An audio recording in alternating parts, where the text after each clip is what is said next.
Assalamualaikum warahmatullahi wabarakatuh. Izin Bu Anda dan Bu Endang, kami akan mempresentasikan artikel yang berjudul mengidentifikasikan indikasi kecurangan P3SRS dalam hal kenaikan tarif IPL dalam studi kasus apartemen Lavande. Saya, Kainisa, dan rekan saya, Najwa Gina dan Alfazir Ramadhani. Next. Latar belakang. Kasus yang terjadi di apartemen De La Fande Residence, Tebet, Jakarta Selatan, menunjukkan adanya konflik berkepanjangan antara penghuni dan pengurus P3SRS terkait kenaikan tarif IPL. Berdasarkan laporan Tempo pada 23 Februari 2019, para penghuni apartemen mengindikasikan adanya praktik tidak transparan dalam penetapan tarif IPL yang mengalami kenaikan sebanyak 3 kali dalam 1 tahun, yaitu pada 2016. Kenaikan tersebut dimulai dari 17.000 per meter persegi pada Januari, kemudian naik menjadi 18.000 pada April, dan akhirnya mencapai 20.000 pada Juli. Perkembangan hunian vertikal berupa apartemen di Indonesia, khususnya di Jakarta, mengalami pertumbuhan yang sangat pesat dalam dekade terakhir. Hal ini didorong oleh kebutuhan masyarakat urban akan tempat tinggal yang strategis dan efisien. Namun, pertumbuhan ini juga menimbulkan berbagai permasalahan terkait pengelolaan dan tata kelola apartemen, terutama dalam hal transparansi keuangan dan penetapan tarif iuran pemeliharaan lingkungan.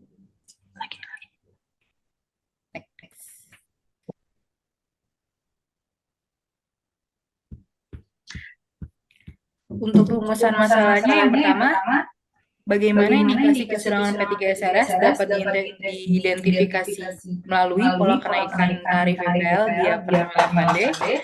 Kedua, bagaimana mekanisme pengelolaan keuangan P3SRS yang tidak transparan dapat dikategorikan sebagai bentuk kecurangan administratif.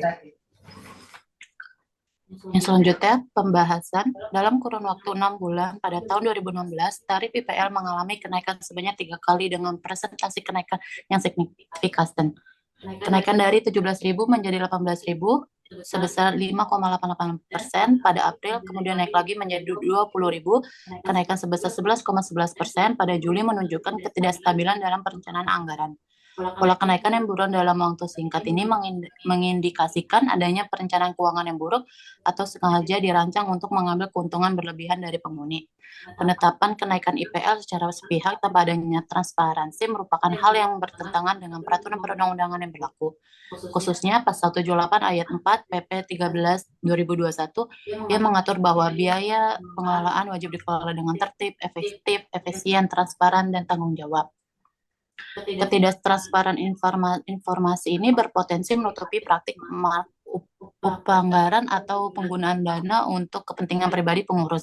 Pengelola memiliki kewajiban untuk memberikan rincian mengenai biaya-biaya pengelolaan yang dikeluarkan secara transparan kepada para pemilik atau penghuni satuan rumah susun sebagaimana diatur dalam Pasal 78 Ayat 4 PP nomor 13 tahun 2021.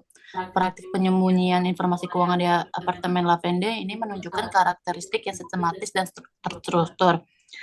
Jika penghuni meminta akses terhadap laporan keuangan, mereka hanya diberikan ringkasan yang sangat umum tanpa detail itemizasi pengeluaran. Informasi penting seperti kontrak dengan vendor, justifikasi pemilihan supplier, dan breakdown biaya operasional tidak pernah dipublikasikan kepada penghuni. Bahkan dokumen-dokumen dasar seperti RUPS, P3SRS, dan notulen rapat pengurus tidak dapat diakses oleh penghuni yang seharusnya merupakan stakeholder utama. Pola pembunyian informasi ini menciptakan black box dalam pengelolaan keuangan yang memungkinkan terjadinya berbagai bentuk penyelewangan tanpa dapat dideteksi oleh penghuni. Pemutusan listrik, air, dan penonaktifan kartu akses secara sepihak terhadap penghuni yang menolak membayar tarif baru menunjukkan penyalahgunaan kewenangan yang sistematis. Tindakan represif ini dilakukan secara berulang dan dipilih pada waktu-waktu strategis, seperti hari libur, ketika penghuni tidak dapat mengajukan protes karena kantor pengelola tutup.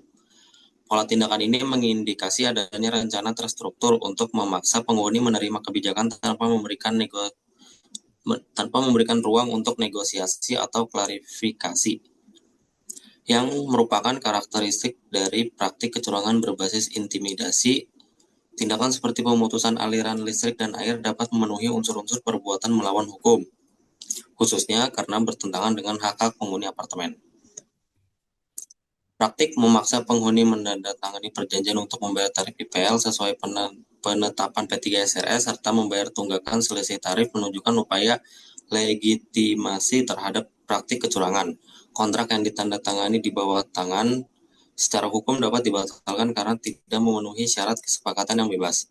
Oleh karena itu, menunjukkan bahwa lemahnya sistem pengawasan internal dalam struktur organisasi P3SRS, ketiadaan forum diskusi yang demokratis dan transparan dalam pengambilan keputusan kenaikan IPL mengindikasi terjadinya praktik kecurangan.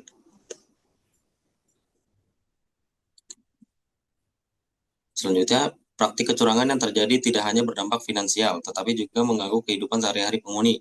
Pemutusan fasilitas dasar seperti listrik dan air serta pembatasan akses melalui penonaktifan kartu menunjukkan bahwa kecurangan ini memiliki dimensi yang melampaui aspek finansial.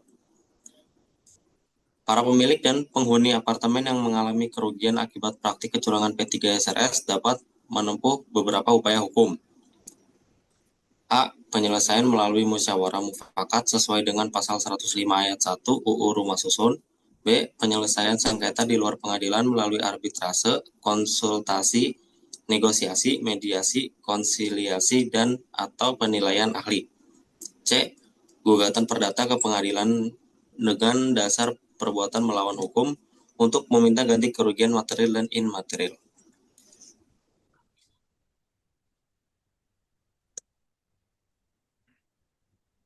Pembahasan selanjutnya, tindakan P3SRS Apartemen Lavande dapat dianalisis berdasarkan unsur-unsur perbuatan melawan hukum sebagaimana diatur dalam Pasal 1365 KUHP Perdata. 1. Ada perbuatan yang melawan hukum. P3SRS telah melakukan perbuatan yang bertentangan dengan kewajiban hukumnya untuk mengelola IPL secara transparan dan bertanggung jawab. Kedua, ada kesalahan. Tindakan kenaikan tanpa transparansi dan pemutusan fasilitas dilakukan secara sengaja dan berulang. Ketiga, ada kerugian. Penghuni mengalami kerugian material berupa pembayaran tarif yang tidak wajar dan kerugian imaterial berupa gangguan kehidupan sehari-hari. Keempat, ada hubungan kausal. Tindakan P3SRS secara langsung menyebabkan kerugian yang dialami penghuni.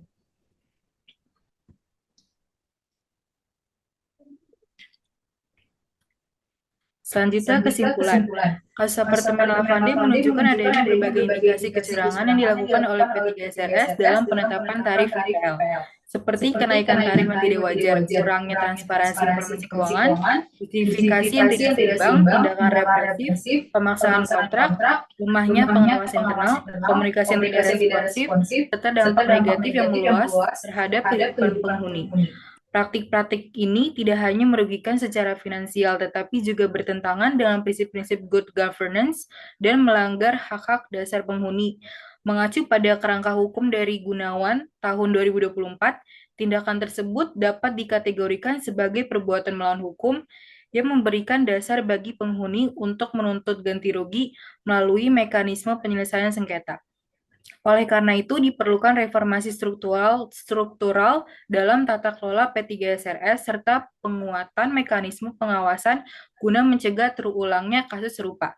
Penerapan prinsip transparansi, akuntabilitas, dan partisipasi dalam pengelolaan apartemen menjadi kunci penting untuk mencegah kecurangan dan melindungi hak-hak penghuni sebagai pemangku kepentingan utama dalam ekosistem hunian vertikal.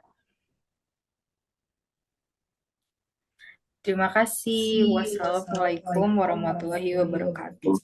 Kurang lebihnya mohon maaf untuk Bu Anda dan Bu Enda.